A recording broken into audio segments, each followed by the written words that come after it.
Саламатсыздарбы? Азаттыктын 70 жылдыгын утурлай бул ирет биз белгилүү публицист, журналист, адабиятчы Эсенбай Нуруш менен маектешкен турабыз. Эсенбай агай радиодо 20 жылда иштеди, көп эмгек өтөдү, көптү билет дегендей. Андыктан бул интервьюну сөзсүз көрүңүздөр, маекти мен Кубат Оторбаев алып барам. Саламатсызбы? Эсенбай агай, келип бергениңизге чоң рахмат. Сиз Прагада Азаттыктын баш кеңсесинде бир топ жыл иштедиңиз. Анан азыр эми ардактуу эс алууда Кыргызстандасыз да. Мындайча айтканда өлкөнүн абалын, коомду, элди иштен тыштан билесиз да. Деги Кыргызстанга сөз эркиндиги жарашабы? Анан Аскар Акаев илгери бир айтты эле. Демократия кыргыздардын канында бар, ала тоодон элге келип түшкөн деп айткан да. Кыргызга ошо демократия жарашабы деген кеп да, ушу суроону ушундан баштасак. Эми эркиндик демократия деген кимге жарашпайт? Баарына эле жарашат. Бардык элге жарашат. Бирок демократия деген кандай формада, кандай мындай түстө, түспөлдө ар кимдин өзүнүн неси бар. Мына америкалык илимпоздордун айтымында соңку кездери ачык айтканда демократия деген сөз дейт бир чар жайт бир түшүнүк айланып кетти дейт. Бардык нерсени эле демократия дей берет. Анан андай мындай деп. Анан булар санап чыгыптыр. Азыр дүйнөдө демократия дегендин 550 аныктамасы бар. 550? 550 аныктамасы бар. Себеби демократия жалпы жолунан алынганы менен ар бир өлкөдө, ар бир коомдо өзүнүн баягы ички маданиятына жараша, ички акыбалына жараша, ошондой ар кандай формада, ар кандай элементтерге болуп өзүнчө байыйт да. Анан кыргызга басма сөз эркиндиги, анан сөз эркиндиги жарашпайт деп айтыш кыйын, жарашат. Анан бул мындай да. Биз негизинен азыр ушундай көрүнүш бар. Сөз эркиндиги, анан өзгөчө демократия десең эле бул батыштан келген, батыштын стандарттары андай мындай. Бул менимче ал туура эмес. Бул эркиндик дегенде ошол Европадан келген өзү түшүнүктөр да, мындай теориялык түшүнүк. Теориялык түшүнүк. Жалпысынан мындай карапайым түшүнүктө бардык жерде эле бар. Анан бул басма сөздү жабыш, ага бир көзөмөл орнотуш да ушу Европадан чыккан. Мына Наполеондун түшүндө Наполеон жалгыз өзү эле бир күндө 70 гезитти жаптырып салган да. Ошондой учурлар болгон. Өзгөчө Маркстын эмгектеринде жана каттарында басма сөзгө байланыштуу бул көп айтылат, көп эскертилет. Анан мына Бисмарк деген болгон. Ошо Бисмарктын тушунда мына Германияда бардык гезиттерди, басма сөздү бириктирип, өкмөттүн алдында бир структура кылам деп аракет кылган, мыйзамда кабыл алган. Ушуга байланыштуу көп нерселерди жазган тиги Маркс учурунда. Бу эркиндик деген, сөз эркиндиги деген падышалардын ушу бийликтегилердин эле артыкчылыгы, привилегиясыбы же башкабы деп. Анан ал аныктама чыгарып атат. Бул сөз эркиндиги дайыма болгон, бардык учурда болгон, илгертен тартып эле, атам замандан тартып эле. Болгону сөз эркиндигин көп учурда королдор, императорлор, анан башка ошол бийлик башында тургандар өздөрүнүн энчисине басып алган деп. Иш жүзүндө бул адам рухунун привилегиясы, артыкчылыгы деп айтат да. Адам рухунун. Адам ошон үчүн жаралган. Себеби ойлонсун деп акыл берген, сүйлөсүн деп тил берген деген сыяктуучу. Анан бул ошол идеяларды кийин өнүктүрүп батышта. Акырын жылып отуруп, анан кийин азыркы кездеги жанагы батыштын стандарты андай мындай деп атпайбы? Ошолор жаралганда, чын-чынына келгенде дүйнөлүк стандарт андай мындай батыштын стандарты деген жок. Бир гана стандарт бар. Басма сөз үчүн. Ошол эле Маркс айтат. Басма сөз үчүн, пресса үчүн чындыктан жогору турган инстанция жок деп. авторитет жок. Кайсыл учурда болбосун басма сөз деген ушул чындыкка, анан акыл эске таянат деп. Анын сыңарындай бизде деле ушул болгон, мына совет мезгилинде деле жаманбы жакшыбы азыр демократиянын, анан сөз эркиндигинин эч кандай минеси болгон эмес дейт. Мен кошула албайм, мен советтик журналистикада да иштедим. Ооба, көп жыл иштедим. Ошондо тентектик кылган учурлар болчу да. Болчу да, сөзсүз да. Анан кой десе болбой, редакторлор жактырбай койсо, башкача бир ыкмаларын таап чыгылып, кадимкидей эле ошентип күрөшүп жүргөнбүз, жазып жүргөнбүз. Бирок ал кезде азыркыдай болуп, таяк буяка чакырса, маселен ал кезде СКга таяк буяка чакырат эледи, чоң инстанцияларга. Чакырса бизди басма сөзгө кысым көрсөтүп атат, кокуй мени куугунтуктап атат деп ыйлактаган эмеспиз. Себеби билгенбиз, ушундай болорун, бул күрөш оңой эмесин, болбой турган. Бул башкаруунун формалары боюнча да талаш тартыш болуп келатат да. Мына акыркы 30 жылда Кыргызстанда ушу ар түрдүү башкаруу формалары болду да. Эми мисалы 2010 жылдан кийин мындай парламенттик башкарууга ыктадык дегендей сөздөр бар. Эми азыр болсо конституция өзгөргөндөн кийин президенттик башкаруу деп атат. Анткени жогорку кеңештин ролу такыр эле төмөндөп, имитация эле көргөзүп аткандай, бир иштеп аткандай да. Анан Кыргызга ушул башкаруунун кандай башкаруу керек дейгиз? Кыргыз баягы өмүрүндө, тарыхында, азыркыдай мына демократия дегендей шартта жашаган эмес. Негизинен бийлик болгон, уру башчылар болгон, уру башчылар башкарган маселен. Анан кийин мына Каган деп айтып атат, Енисей доорундагы кыргыз каганатында ошондой учурлар болгон. Негизинен патерналисттик деп коет да. Бизде ошол уру башчысына, анан жогоруда турган кишиге ошого табынып, ошого баш ийип, ошонун тегерегинде жашаган эл болгонбуз. Бул өзү демократиянын, бул деле демократиянын бир түрү. Ошол бийлерге дагы, ошол хандарга дагы каршы чыккан адамдар болгон, анын тарыхта окуялар деле айтып турат. Анан эми дүйнөдө идеалдуу эч кандай бир башкаруунун формасы жок. Бардык формасы каалаган түрүндө, каалагандай учурда ар кандай кылып колдонушкан. Анан ушул формасы гана жакшы, ушу менен гана өнүгүп кетебиз, алга кетебиз деген эч кандай иллюзия болбош керек. Мунун бардыгы келип башкаруунун ийгилиги, мыктылыгы барып келип эле мына мамлекеттик аппаратка байланат да. 10-жылы жана Фрэнсис Фукуяма деген бар го. Ошонун State Building деген китеби чыккан. Государственное строительство деп кой, мамлекеттик курулуш. Анан аны орустар сильный государство деп которгон. Ошондо мына азиялык арстандар деп атпайбызбы? Ушулардын тажрыйбасын талдап көрсөткөн, анан дүйнөдө реформа бир эле учурда башталган ушундай кездерде. Бул негизинен бир гана ушу азиялык арстандарда оңунан чыкты, калган жерлерде бүт бары оңунан чыкпай калды деп. Латын Америкасында, Африкада, Европанын чыгышында көп жерлерде, анан постсоветтик өлкөлөрдө көрсөтөт. Тигилердин эмне артыкчылыгы бар десе, ал айтып атат. Мамлекеттик аппарат дейт, бардык башка өлкөлөргө караганда төчөлүгү өйдө турган дейт. Атайын даярдашкан дейт мамлекеттик аппаратта иштеген адамдарды.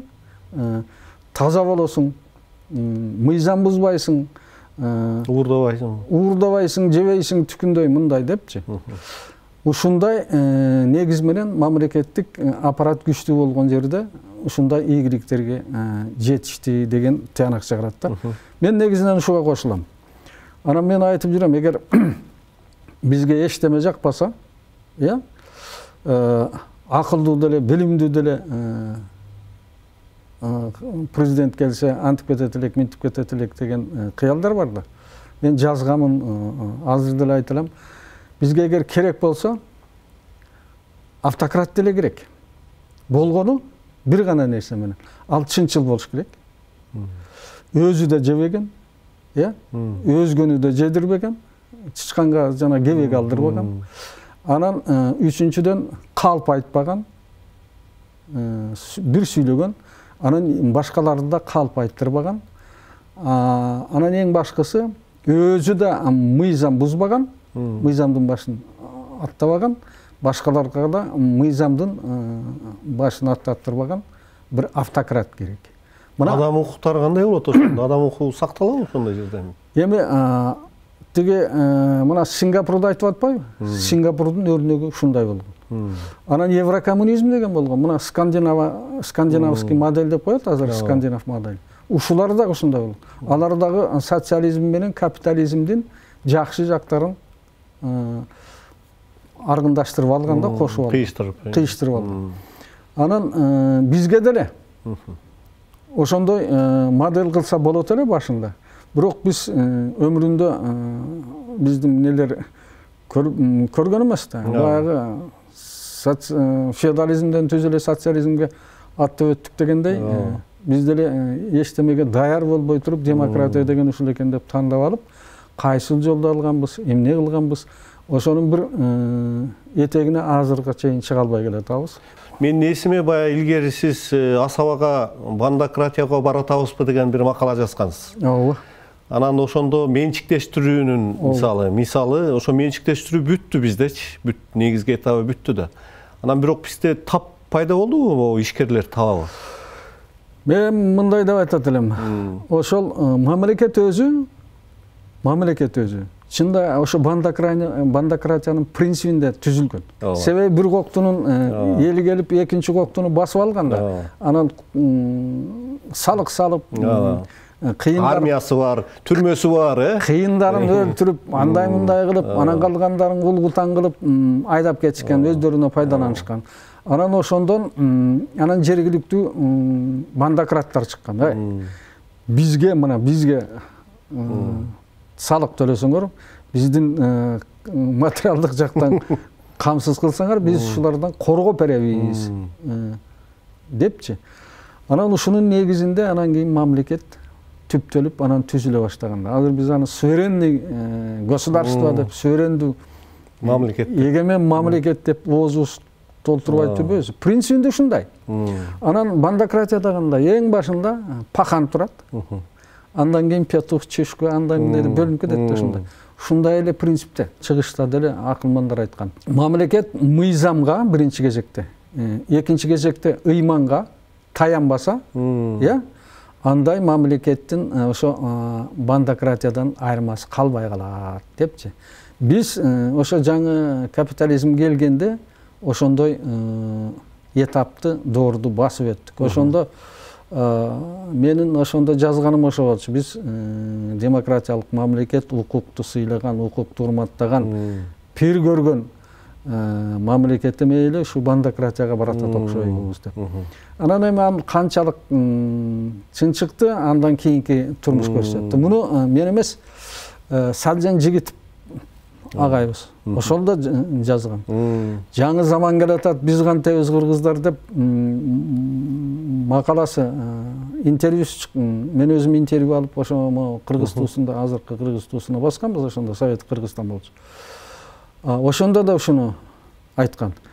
Туура жолду, бир жолду, Кыргызга ылайык келе турган бир жолду тандап алышыбыз керек деп, бекем ошол жол менен барышыбыз керек. Анан ары бери өзбө-өзгө секире берсең каяктан бир туруктуулук да болбойт, мамлекетти түптөш да кыйын болот деп.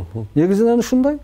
Ошо эми могу жерденчи кыргыздардын өзүнүн мамлекет куруу тажрыйбасы жөнүндө сөз кылсак да, бизде эми жанагы тарыхта айтылат, баягы чоң каганат, 100 жыл мурда эми биз Советтер Союзунун курамына кирип калыптырбыз, Кудай жалгап. Сакталып калыптырбыз жана үркүндөн кийин. Андан кийин 37-38 жылдар, анан Улуу Ата мекендик согуш. Анан эле 90 жыл болуп атпайбы эми? 31-38 жыл болду.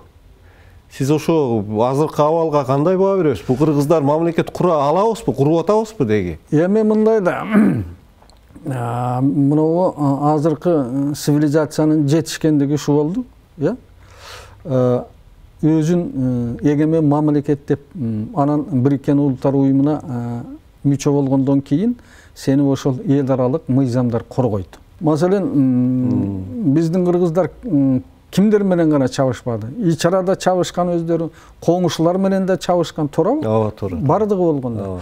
Анан Кокон хандыгына карап турган канча жыл, башка ойротторго карап турган, иши кылып баары болгондо өзүнүн бир мамлекети болгон эмес. Бардыгын талап нетип турган. Анан ошондон жоокерлик бир мүнөз пайда болгон кыргызда. Муну Арадлов абдан туура айткан.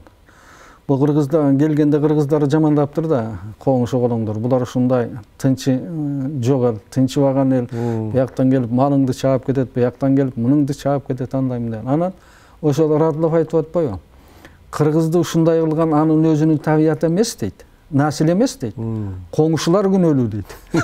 Себеби буларды мажбур болгон ошого аз экен деп басып алып, талап тоноп, бири бир жака карап, бири тияка карап, анан буларда да бир табигый сезим болгон. Инстинкт, самосохранение.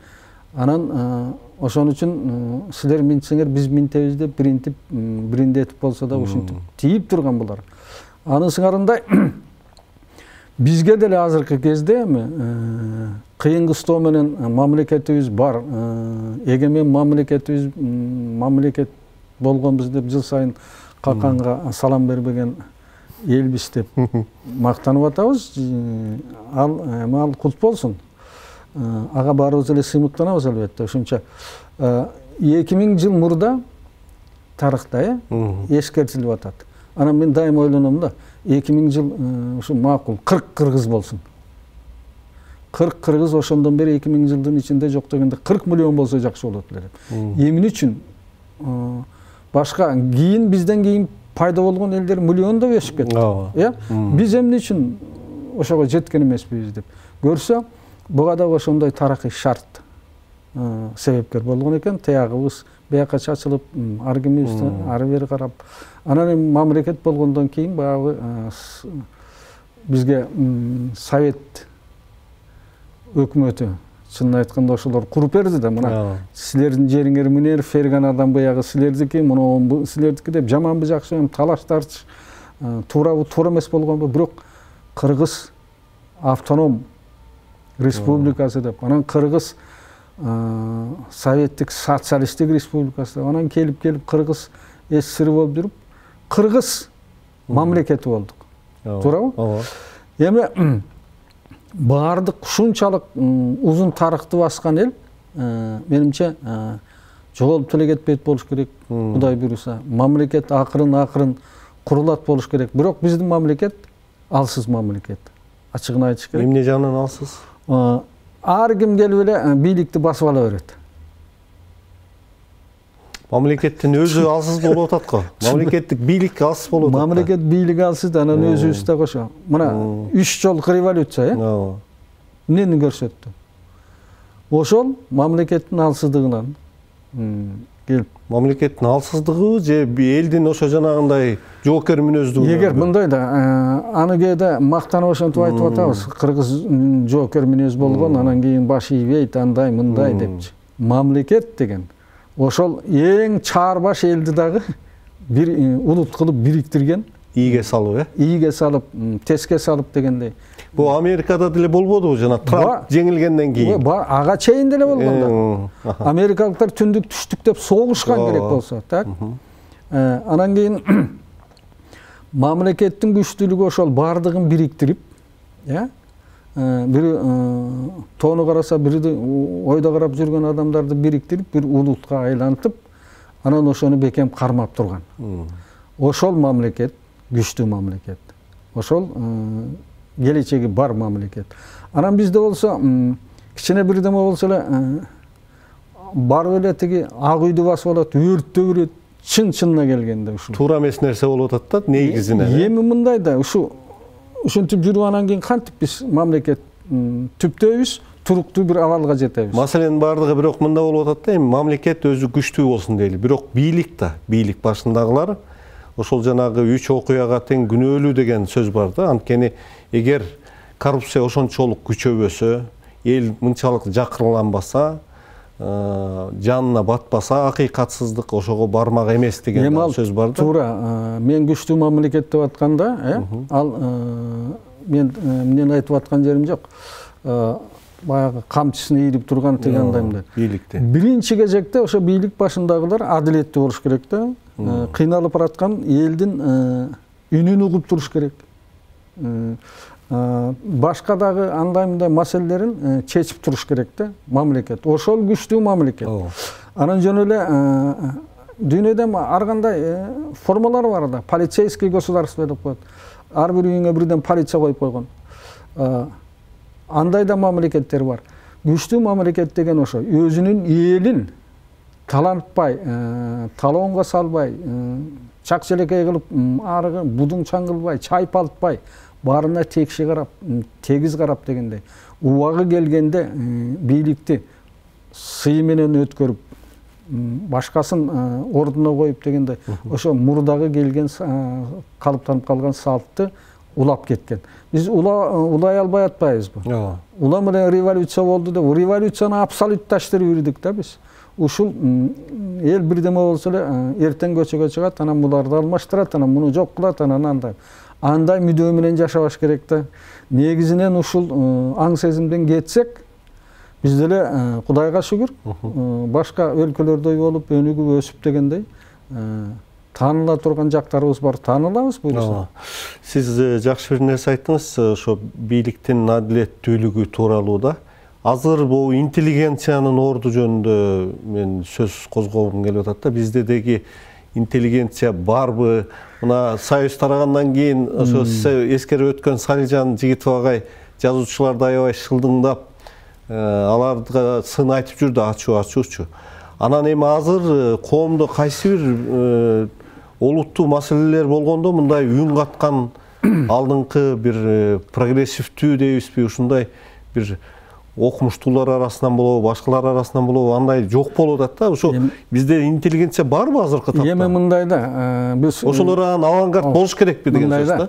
Интеллигенция деген бул Совет өкмөтүнүн тушунда жаралган мыкты термин, баягы болбосо өзү тетиги декабристтердин тушунда пайда болгон термин, тиги орустар ойлоп тапкан. Совет өкмөтү интеллигенцияны бакты. Өстүрдү. Туурабы? Калкалап, канатына калкалап. Баары бирок жасалма интеллигенция болду да. Туурабы? Китеп жазсаң гонорар берчү. Туурабы? Курортторго, тияк-бияктарга өзү сатып берет экен аны. Бүт баарын өзү сатып, бакма интеллигенция болду. Сал жанагайды айтчу эле, бакма. Анан кийин өз алдынча ушундай эмне келет дегенде эле интеллигенция жок болуп калбады. Жок, баягы ишенген, биз кожо туткан, пир туткан адамдары жок. Бийликке карап сөз айта албайт, туура эмес болсо, туура эмес, чын болсо иши кылып, биринчи президенттен баштап кийинки президенттерге чейин жалаң жанагы кошомат кылгандар, жакшы сүйлөгөндөр, ошолор каймак аталып келди да. Туурасын айткан, чынын айткан кишилерди өзү коом өзү четтетип келди. Башкасын коелу, мына Түгөлбай Сыдыкбековду алайлычы. Мына 110 жылдыгы белгиленбеди. Ушул кишинин учурунда ким колдоп койду? Эч ким колдогон жок. Жалгыз өзү тил маселеси боюнча. Тил маселеси, башка маселе, тарых маселеси боюнча. Бизге маселен, мына Совет Кыргызстанда иштеп жүргөндө ушу Арабаевди, Ишенал Арабаевди жөн эле чыгара коюп, жанагы Зияш Бектеновдун бир макаласы. Ошондон 10 жыл чабыштык. Ошондо Түгөлбай Сыдыкбеков менен Хусейин Карасаев агай бизге барып адвокат болуп жүрдү. Коргоп. Биздин позицияны коргоп, ушундай деп. Ким кайсы интеллигент чыкты? Мен билбейм андай жазуучуну, башканы дегендай мындай деп. Болбосо өзүң билесиң, мына Совет мезгилинин учурунда бір күн эле тиги бийлик Жылан чакпай жылкы теппей анан кийин бул Енисей кыргыздары менен Ала Тоо кыргыздары кайнаса каны кошулбаган элбиз деп жарыялап жибербеди. Борбордук комитеттин пленумундарда айтылды. Гезиттерге чыкты. Анан менмин деген аттуу баштуу академиктер үн кошду ошого. Бирөөүн чыгып койгон жок да. Бир гана ошол кезде адамдар, кишилер, жаштар өзгөчө, студенттер. Ушу Түгөлбай Сыдыкбек биз деп калышты. Мына Жержинке бар эле. Ооба. Ушул жерден бир жолугуп барабы экен. Ушу киши гана айтат, калгандары даабайт депчи. Анан бир күнү бирөө айтып калды, "Ой, байке мен жолуктум акши" деп. Эмне болду? Эмне деди десем, айтты деди, балдар. Эч сарсана болбогула. Бул тарых деген бар. 2000 жылдык. Ушунча окумуштуулар бар. Ошонун боралынан кийин жокко чыгып анан бул ушулардын баары туура болуп калат. Баардыгы өзүнүн ордуна келет деп. Анан карабайсыңбы, ошондо улуттун атасы деп, улуттун атасы деп аталып калган бейрасмий түрдө да, баягы эл ичинде өзгөчө ошо кичине анча-мынча ойлоно билген адамдардын арасында Түгөлбай Сыдыкбеков ошол кезде кадимкидей журт атасы катары кадырланып калган да. Ошондой кишилер аз болду да. Жок. Азыр деле жок. Кийин мына Чыңгыз Айтматов өтүп кетти. Бийликти да сындаган, кыргыздын өзүн да сындаган, мына Салжан Жигитовго окшогон интеллектуалдар, чыныгы интеллигенциянын өкүлү. Ошолор өтүп кетти, азыр жок. Менин жеке көз карашымда бизде дүйнөдө ошо интеллигенция дегенди билбейт. Дүйнөдө капиталисттик системада интеллектуал деп коет. Интеллектуал. Акылын сатып, ошол акылдын аркасында күн көргөн, жанын баккан, кара курсагын тойгузган адамдарды интеллектуалдар деп коет. Бизде деле бар андайлар. Бар. Бирок кичине коркогураак. Башынан ошого көндүрүп койгон.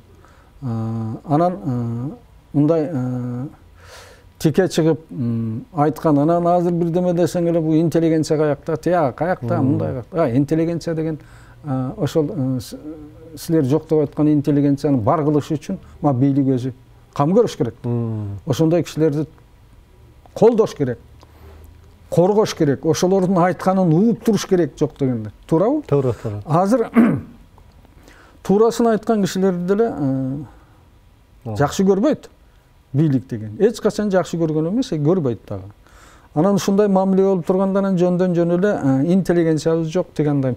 Эми көркөм интеллигенция деген, булар боло берет. Бардык учурда болгон өзүнүн интеллигенция. Бирок интеллигенция деген абирине камчы чаппаган. Кудайдын алдында дагы тике сүйлөп ушундай деп турган адамдар. Алар сейрек чыгат, сейрек болот, бизде дагы ошондой, сейрек азыр. Анан интеллигенция деген жалаң акылын айтат, билгенин айтат. Маселе ошолордун анча-мынча айтканын дегенин угуп турган, уга билген, эске ала билген адамдар керек жогору бийликте. Жогору бийликте. Эми бийлик жөнүндө сөз болуп калды, ошо бийликке жанагы акыйкат бийлик деп айтпадыкпы? Акыйкат бийлик болуш үчүн ал бийлик ошол элдин айтканын угуп туруш керек да. Анткени бийликтин өзүнүн табияты ошондой турбайбы?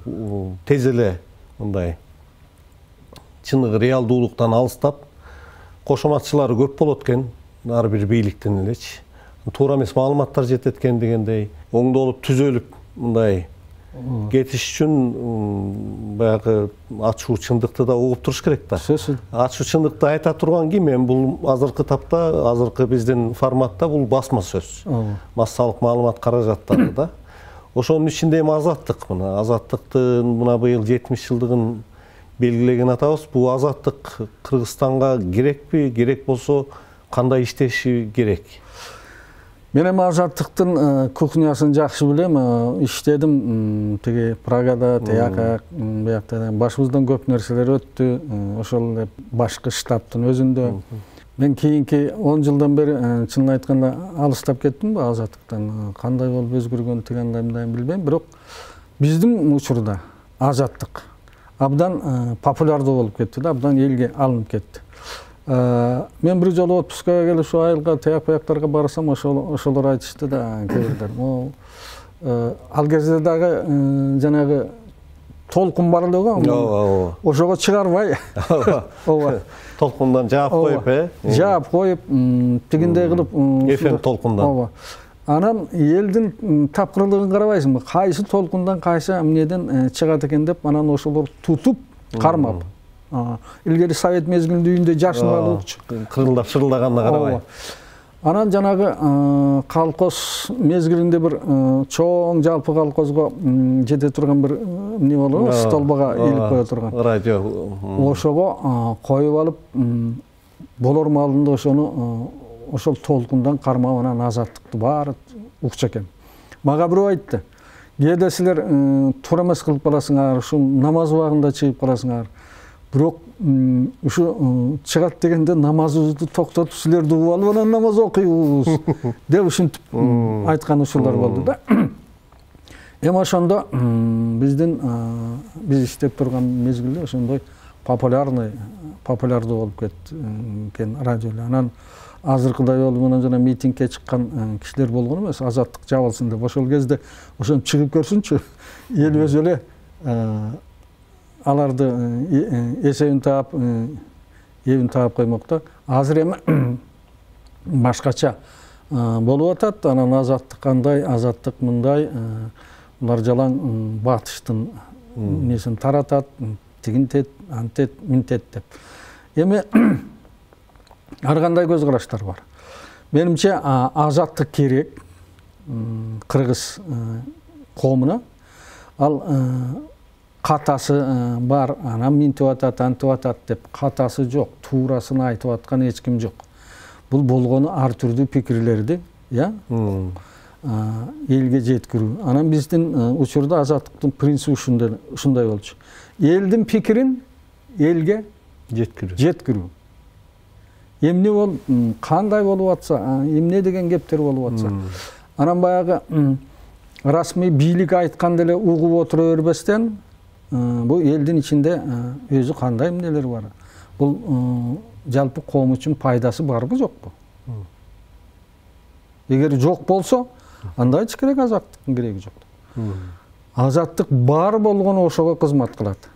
Эми азыр силердин азыркы миссияңарды кантип айтат билбейм, биздин учурда ушундай болчу, азыр деле ошондой болуш керек. Көптөн нерсе деле өзгөргөн жок, ошол эле. Анан жанагы маалымат андай мындай нерселерде бизде деле кетип калчу келе. Иш болгон жерде кетет, туура эмес болуп калды. Анан андай мындай деп.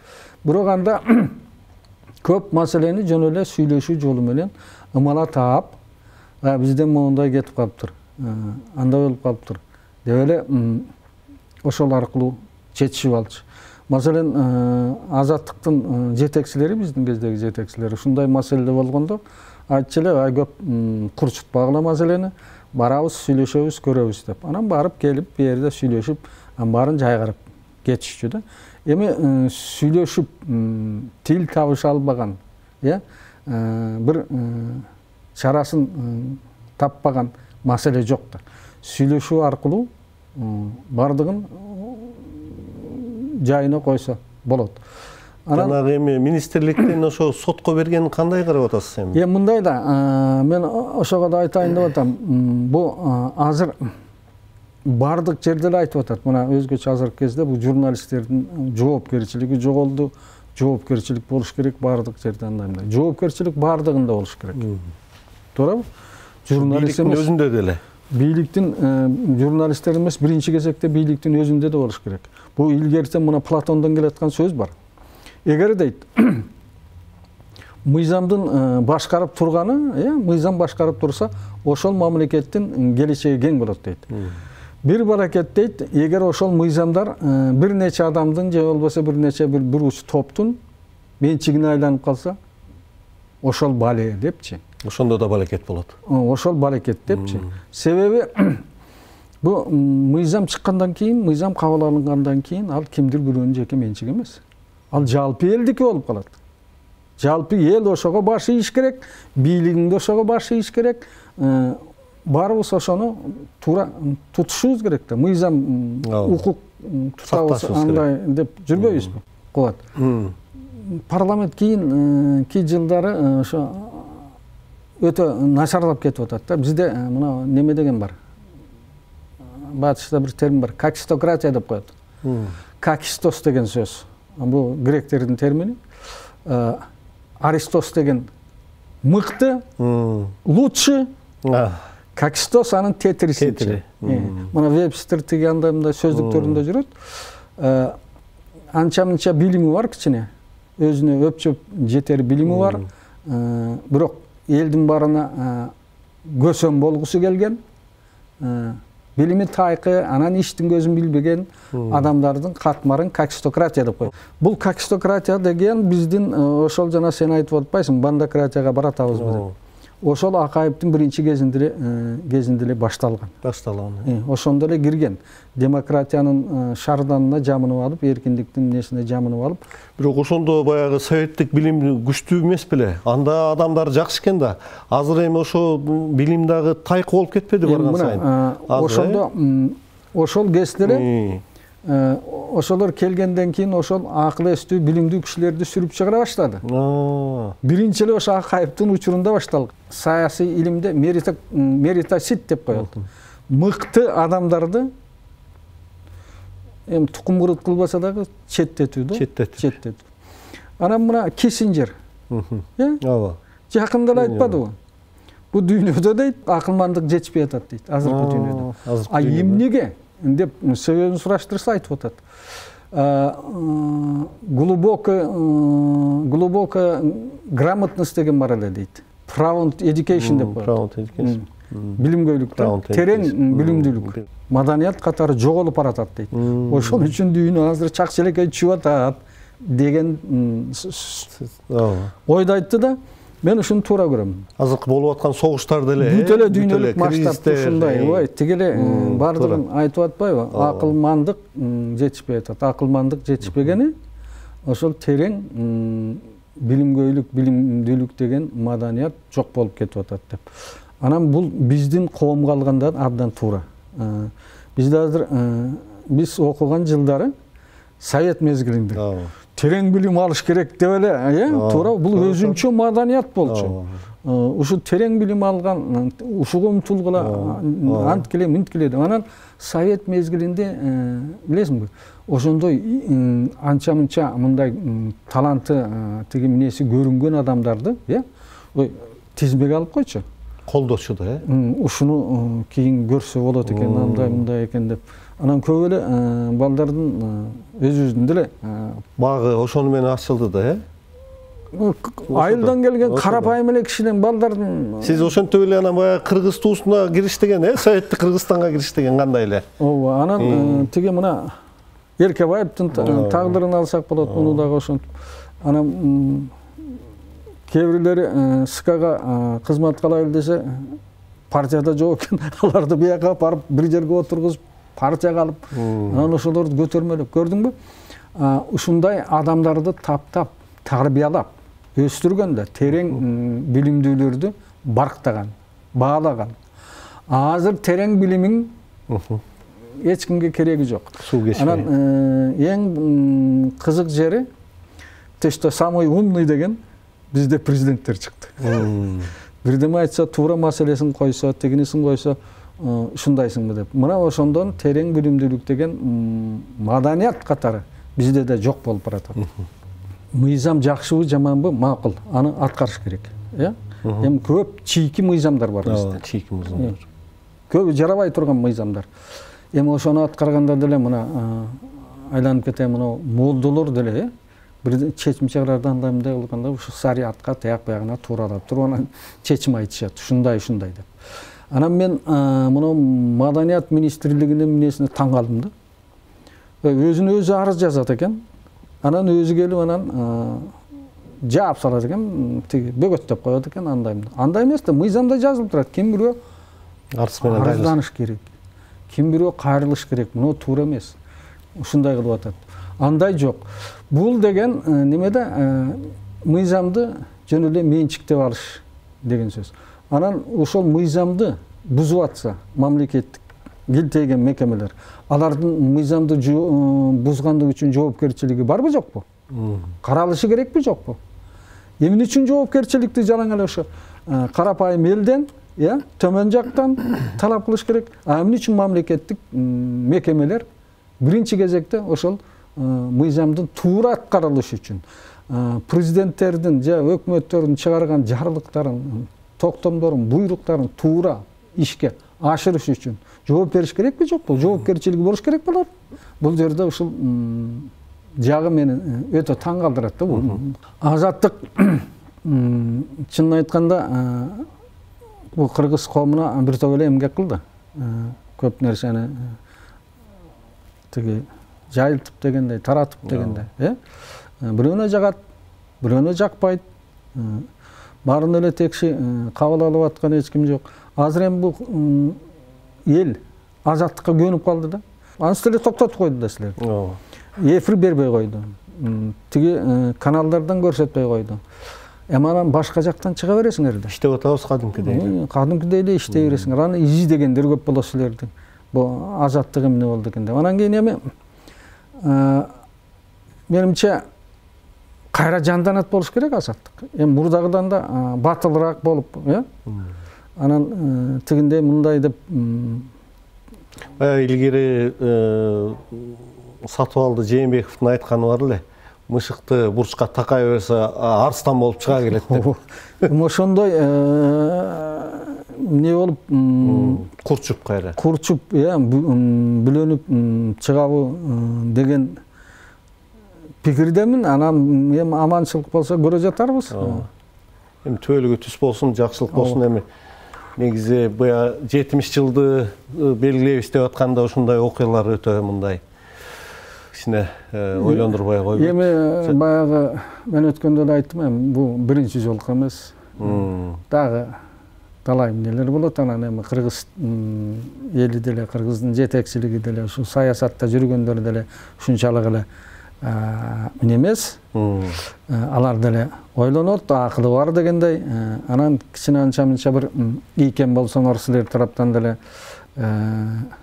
өзгөчө жетекчилик тараптан деле анан келип сүйлөшүп, андай-мындай деп тил табышып чечсе болот деп эсептейм. Сизге чоң рахмат. Урматтуу телекөрүүчүлөр, Азаттыктын 70 жылдыгын утурлай бул ирет биз белгилүү публицист, журналист, адабиятчы Эсенбай Нуруш менен маектештик. Маекти мен Кубат Оторбаев алып бардым. Саламатта калыңыздар.